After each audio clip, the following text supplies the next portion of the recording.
ايه يا حبيبتي، لك ان شاء الله بتقبري قلبي. لك بموت انا بالحلوين. ايه والله ليلة من العمر ما بتنتسى. ليكي المرة الجاية بدك تلبسي لي الفستان الأحمر، هذا الكشكش. ايه والله آكل. ايه عدي، لا لا لك انت خروق، لا خرجك طاولة ولا خرجك شي. وقع لي مشان رحلة الأولاد. كل مرة بتقلي بدك تغلبني وباخدك خشب. ما خرجك لعب انت. روح لاقي لك جاج العب بفخادها. ايه اليوم عنا بلسية ها. ايوه ما في هريبة. لا لا ولا يهمك، جاهز لك، ما عندي شيء ابدا. يا حبيبتي لك تقبري قلبي، مرتي فاتت لعندي، لك ثقيلة يقطع عمرها. ايه لبكتني شوي، ولا يهمك حبيبتي.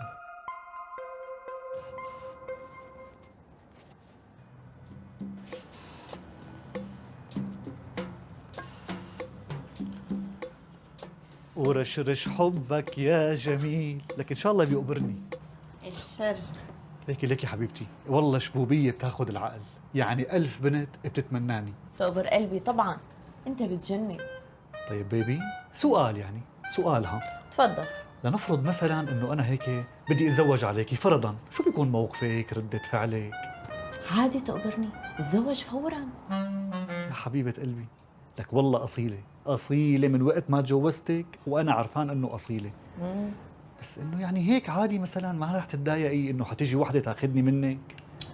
يا بيبي انا بحبك وموت فيك، اكيد بدي اياك تتزوج. إن شاء الله بتقبريني، يعني ما حتتضايقي أبدا ما؟ لا بس ما سألتني ليش. ليه؟ ها انا رح اقول لك ليش. تذكر يا حبيبي لما كنت عم تحكي مع رفيقك عدي بالصالون؟ إيه طبعا. مو انا اجيت لعندك واعطيتك اوراق المدرسه تبع الاولاد؟ مزبوط. قلت لك وقعهم. تمام. يا حبيبي هدول مو مشان الرحله تبع المدرسه، هدول مشان شو لك؟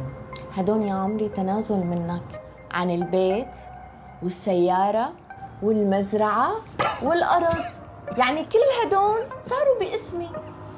بس ليك حبيبي كرمال عيونك انا براسي رح روح اخطب لك اي بنت بدك اياها ممن كانت تكون، وكمان رح جهز لك اياها وكل جهازها حيكون باللون الاحمر. اوكي؟ نام يا عمري نام.